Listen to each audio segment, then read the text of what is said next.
You're standing in the egg aisle, trolley half full, and you stop. The shelf is nearly bare. The cartons that are left cost more than you've ever paid in your life, and the box feels lighter in your hand than it did last year. That's not your imagination. That's the hidden change. And it confirms exactly what a lot of us have been quietly afraid of for a while now. Here's what I worked out, and it changed how I shop forever. The supermarket doesn't actually want you to be able to store food.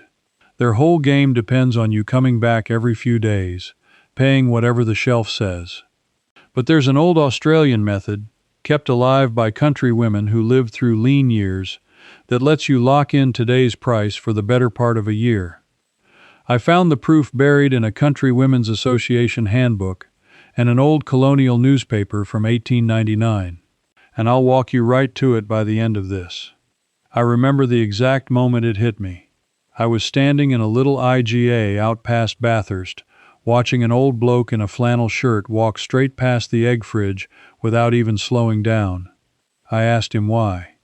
He just smiled and said, "Son, I sorted my eggs out back in autumn." I had no idea what he meant. Now I do. And the best part is this.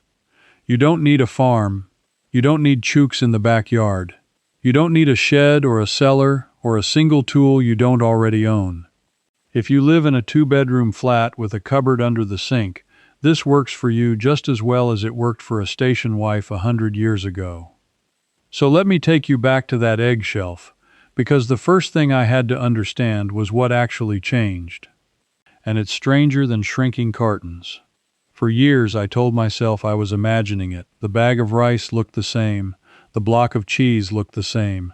The prices crept up, sure, but everything creeps up, doesn't it? Then I started weighing things.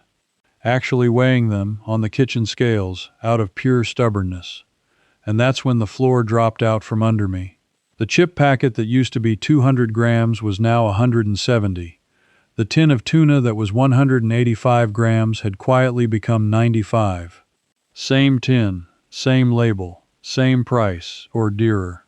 Nearly half the fish gone. They've got a polite word for this now. They call it shrinkflation.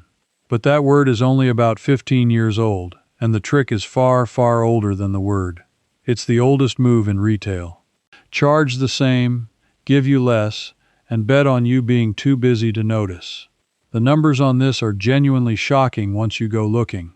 Choice, the Australian consumer group, ran the figures and found dozens of everyday products had shrunk, while the price held or climbed. We're talking anywhere from 5% to 20% less product in the same pack. On some lines it was worse. Think about what that actually means for your week. If a fifth of what you buy has quietly vanished from the packet, then one shop in every 5 weeks is essentially air. You are paying for nothing. You're paying for the space where the food used to be. And here's the part that made my blood run a little cold. This isn't a mistake. It isn't a supply hiccup. It's a strategy, refined over decades, built on one simple fact about you and me. We remember prices. We don't remember weights.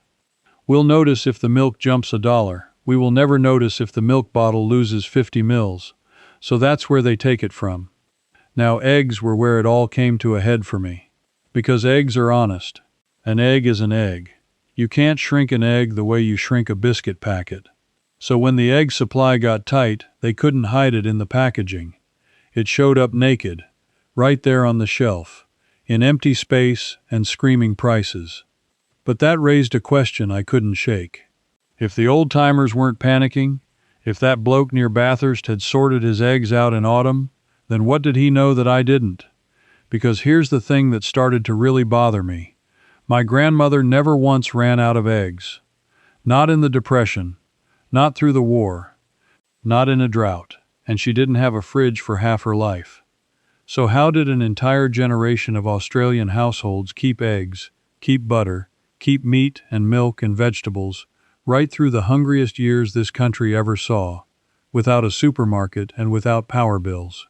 They knew something, and somewhere along the line, we were quietly encouraged to forget it. That's the part that turned my curiosity into something closer to anger. Because the more I dug, the clearer it got that this knowledge didn't just fade away on its own. It was pushed out. Let me tell you what I mean, because this is where the story gets uncomfortable. Go back to the 1950s and 60s in this country. That's when the home refrigerator went from a luxury to a must-have in nearly every Australian house. And I've got nothing against a fridge, I've got one, so do you. But sit with what the fridge really sold us. It didn't just sell us cold. It sold us a new belief. The belief that food only stays good if a machine, running on power you pay for every single day, keeps it cold for you. Once we believed that, something enormous shifted. All the old ways of keeping food without electricity started to look primitive, old-fashioned, a bit embarrassing even. The water glass crock in the pantry, the salted meat, the preserved fruit lined up in jars, the butter kept in a cool safe under a wet cloth. All of it got quietly labeled as something only poor people or backward people did. And the companies selling fridges, and later the supermarkets selling you fresh stock every few days, had every reason in the world to let that belief harden. Because a household that can store 6 months of eggs in a cupboard is a household that walks past the egg fridge. A household that can keep butter without refrigeration doesn't panic when the price doubles. That household is not a good customer. Self-reliance is terrible for repeat business. Never forget that. Everything about the modern grocery system is designed around you having an empty cupboard and a short memory. I'm not saying blokes in suits sat in a room and plotted to make you forget how to preserve an egg. I'm saying something quieter and more powerful happened. The knowledge simply stopped being passed down because every force with money behind it benefited from you not having it. Advertising didn't teach it. Schools stopped teaching it. And 2 generations later, here we are, standing in front of an empty egg shelf, feeling helpless, when our own great-grandmothers would have just shrugged and gone to the pantry. That's what the hidden change really confirmed for me. It's not just that prices are up, it's that we've been made dependent. Deliberately, comfortably, profitably dependent. And dependence is the whole product. But here's where I started to climb out of that hole. Because if the knowledge was buried, it could be dug back up. And it turns out a lot of it was never fully lost. It was just waiting, in old books and old sheds and old memories, for someone to ask the right question. So I started asking. And that's when I met the people who never forgot. The first was a woman named June, 83 years old, at a market stall selling homemade jam near Orange. I asked her, half joking, how her mother kept eggs without a fridge. She didn't laugh. She looked at me like I'd asked how you boil water. Water glass, love, she said. Everyone did it. You'd never buy eggs in winter.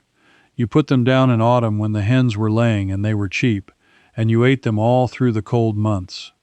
Put them down, that was the phrase. It kept coming up. Put them down. Every old country person I spoke to used it, like it was the most ordinary thing in the world. And to them, it was. Now I'll give you the full method at the end, because it's the strongest thing I found, and I want you to have every detail right so it actually works. But first I have to explain why it works, because that's the part that made me trust it instead of dismissing it. Here's what I didn't understand about an egg. A fresh egg, straight from the hen, comes coated in a thin natural layer the farmers call the bloom, or the cuticle. That invisible coating seals thousands of tiny pores in the shell. It keeps moisture in and bacteria out. It's the hen's own preservation system, built in. And here's the bit that stopped me cold. When eggs get washed, and nearly every egg you buy in an Australian supermarket has been washed and grated, that natural bloom gets scrubbed straight off. So the egg you buy is already stripped of its own defense. That's exactly why it needs to live in the fridge, and why it goes off in a few weeks. But an unwashed farm egg, with its bloom intact, is a different animal entirely. That egg is built to last. Our great-grandmothers understood this in their bones, even if they didn't use the word cuticle. They knew you never washed an egg you meant to keep. and they knew how to give that natural seal a helping hand, so it lasted not weeks, but months. The science on this is real, and it's not vague. Studies on eggshell coating and storage have shown that eggs kept in the right sealing solution in a cool spot stay good and safe to eat for the better part of a year. 12 months in some records. Not days, not weeks. A full turn of the seasons. Now stop and feel the weight of that for a second. 12 months. Imagine buying eggs when they're plentiful and cheap, at the bottom of the price, and having them right there in your cupboard all through the winter when the shelf is bare and the price has doubled. You'd never be at the mercy of that empty fridge again.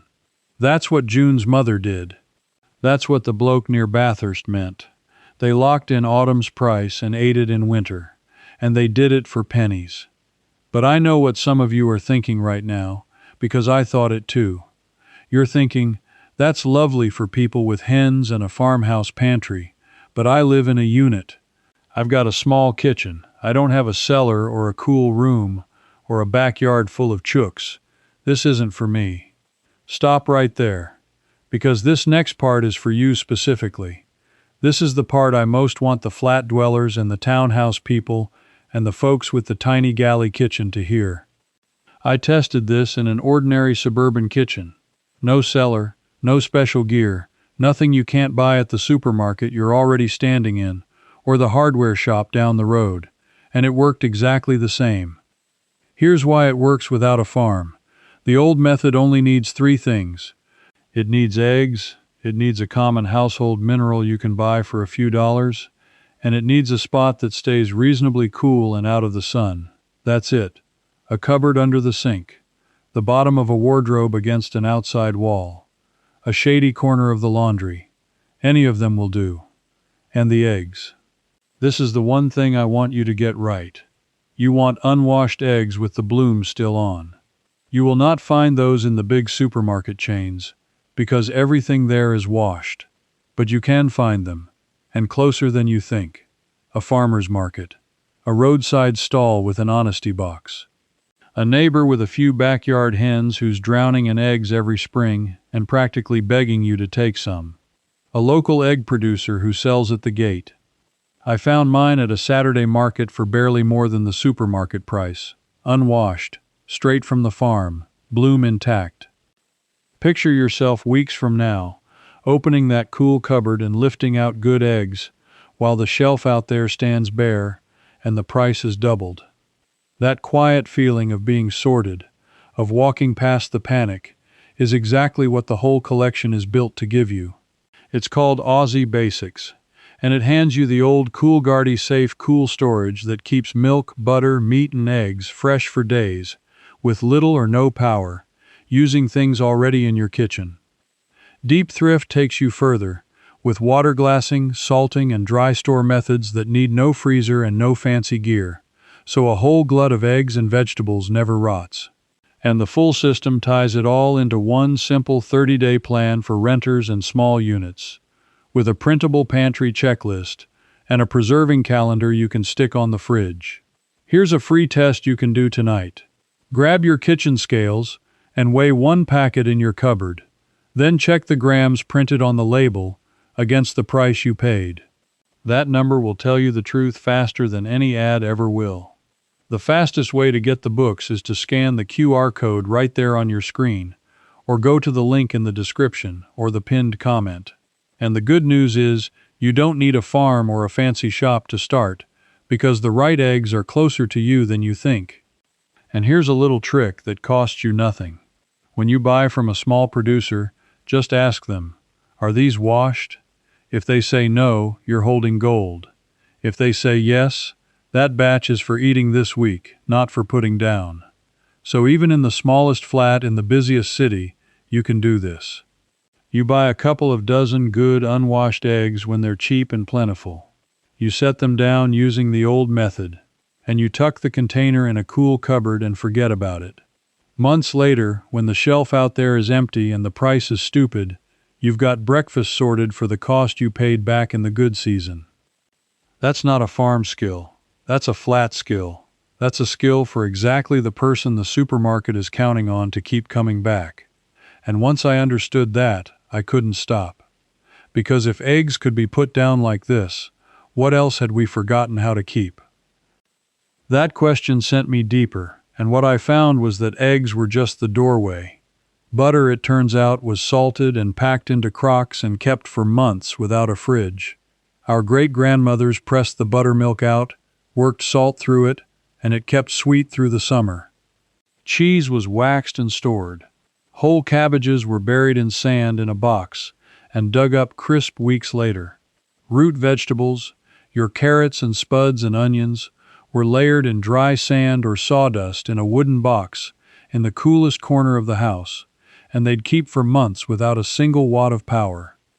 I tried the sandbox with carrots from the market, bought a big bag when they were dirt cheap, layered them in a plastic tub of dry sand, one not touching the next, and stood it in the laundry. 6 weeks later they were as firm and sweet as the day I bought them. 6 weeks, in a flat, no fridge space used, for the cost of a bag of sand I'll use again and again. And that's when the anger came back, but sharper this time. Because none of this is hard. None of it is expensive. None of it needs a skill you couldn't learn in an afternoon. So why did nobody teach us?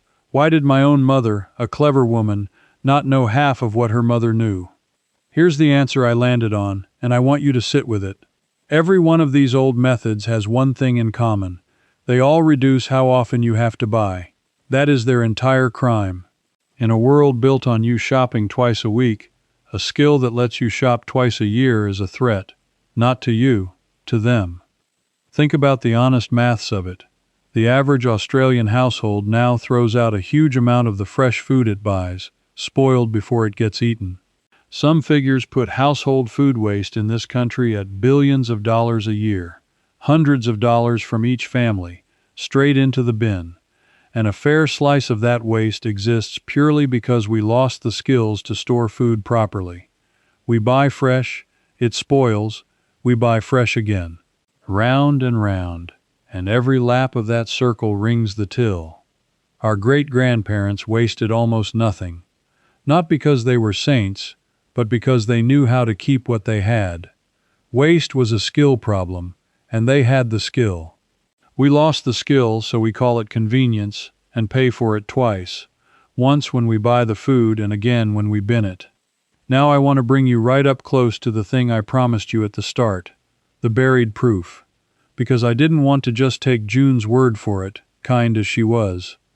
I wanted to see it written down, in black and white, from before the fridge, before the supermarket, before anyone had a reason to make us forget. So I went looking in the old records, the digitized colonial newspapers, the early handbooks, the Country Women's Association material. And what I found gave me chills, because it was so ordinary, so matter-of-fact, so clearly common knowledge to people who had no choice but to know it. Let me set it up properly, because this is the finale, and I want you to be able to do it yourself this weekend. The Country Women's Association in this country goes right back to 1922, when it was formed in New South Wales to support women in the bush who had none of the help town women had. No hospitals close by, no shops around the corner, no power. And those women pooled exactly the kind of knowledge we're talking about, the knowledge of how to keep a family fed through drought and distance and lean years. Their handbooks and their recipe books became a kind of survival library for rural Australia. But the method itself is older even than the CWA. I found it described in an Australian newspaper from the 1890s, laid out plainly for any housewife to follow, as if it were as normal as making a cup of tea. And it went by a name that sounds like something out of a fairy tale: waterglass. Here's what waterglass actually is. Its proper name is sodium silicate. It's a clear, slightly thick liquid, and when you mix it with water, it forms a solution that seals the shell of an egg completely, sealing up every one of those tiny pores, doing the job the natural bloom did and more. You'd get it from the chemist in the old days. You can still get sodium silicate today, but the old records give an even simpler version, And this is the one I love, because you can do it with something you can buy for a few dollars at any hardware store or produce store. Pickling lime, slaked lime. The proper name is calcium hydroxide, and it's the very same lime the old-timers used, sometimes called garden lime or builder's lime in the right form. Make sure you get food-grade pickling lime or slaked lime, the kind sold for preserving, not garden fertilizer blends. Now here's the method, exactly as it comes down to us, and exactly as I've done it in my own kitchen. Listen close, because the details matter. You take fresh, unwashed eggs, bloom intact, and you check each one carefully. No cracks, no dirt you have to scrub, because scrubbing wrecks the bloom. Any egg with a crack goes to the fry pan today, not into the crock. You take a clean container, a glass jar, a food-grade bucket, a ceramic crock, whatever you've got, not metal, because the lime doesn't love metal. Then you mix your solution. The old ratio that comes up again and again is about 1 ounce of pickling lime to 1 quart of water. In today's measures, that's roughly 1 tablespoon of pickling lime for every cup of water, or scaled up, about a level tablespoon and a bit for each cup you need to fill your container. You stir it well. It won't all dissolve, and that's perfectly normal. A little will settle at the bottom. That's how you know you've got enough in there. You gently lower your eggs into the container, pointy end down, letting them settle, and you make sure they're completely covered by at least an inch or two of the lime water above the top egg. The lime water does the sealing. Every egg has to be under. Then you put a lid on, loosely, and you carry it to that cool, dark spot. The cupboard under the sink, the laundry corner, the bottom of the wardrobe on the cool side of the house. Somewhere it won't freeze and won't cook in the summer sun. And then, and this is the hardest part for a fidgety bloke like me, you leave it alone. That's it. That's the whole thing. And those eggs will keep, good and safe, for months. The old records and the modern folk who've revived this speak of 8, 9, even 12 months of good eggs sitting quietly in the cupboard. When you want eggs, you reach in with a clean hand or a spoon, lift out what you need, rinse them well under the tap, and use them. One tip from the old hands.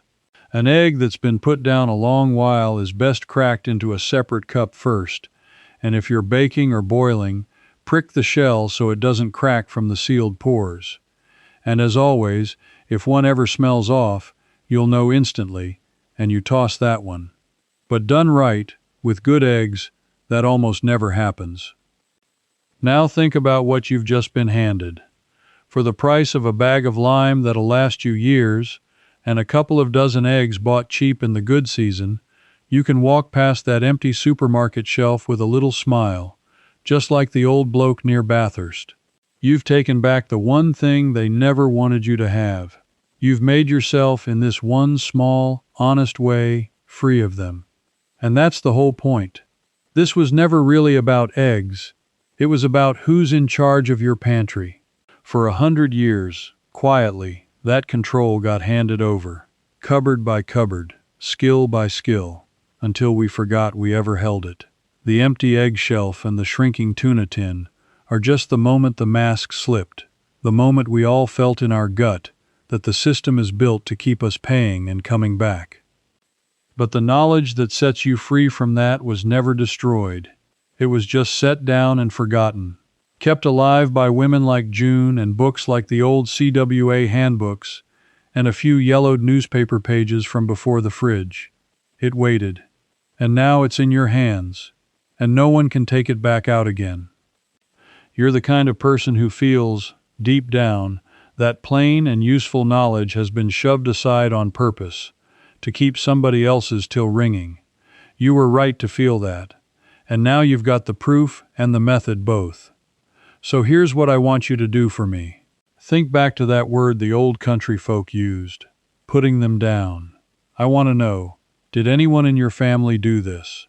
Did your mom or your nan keep eggs in water glass or lime, or bury the carrots in sand, or salt the butter down for winter? Tell me about it in the comments. And tell me where in the country you're watching from, because I want to see how far this old knowledge reached, from the Queensland cane country down to the Tassie Hills. Drop it in a comment right now, even one line. It matters more than you know, because that's how we put the memory back together. And if you feel that pull, the pull toward doing things the honest, self-reliant way our grandparents did, then come along with me. This isn't a channel. It's a bunch of us digging up what was buried and handing it back around. Subscribe and stand with the people bringing this know-how home. Because next time, I'm going to show you how those same country women kept butter sweet and spreadable for months, right through a summer heat wave, with no fridge and no power, using nothing but a clay pot and a wet cloth, and one clever trick almost everyone has forgotten. It sounds impossible. I didn't believe it either, until I did it myself, and it worked. I'll see you there. Before you go, one last thing. Everything I showed you today is just the overview. Inside the Bush Wisdom Circle, I give you the full egg preserving method, step by step, right where this video stopped. And if something isn't clear, ask me directly, and a real person, me, answers you myself. You won't be alone. Folks like you are already there. Just point your phone's camera at the code on screen. Cancel anytime, one click.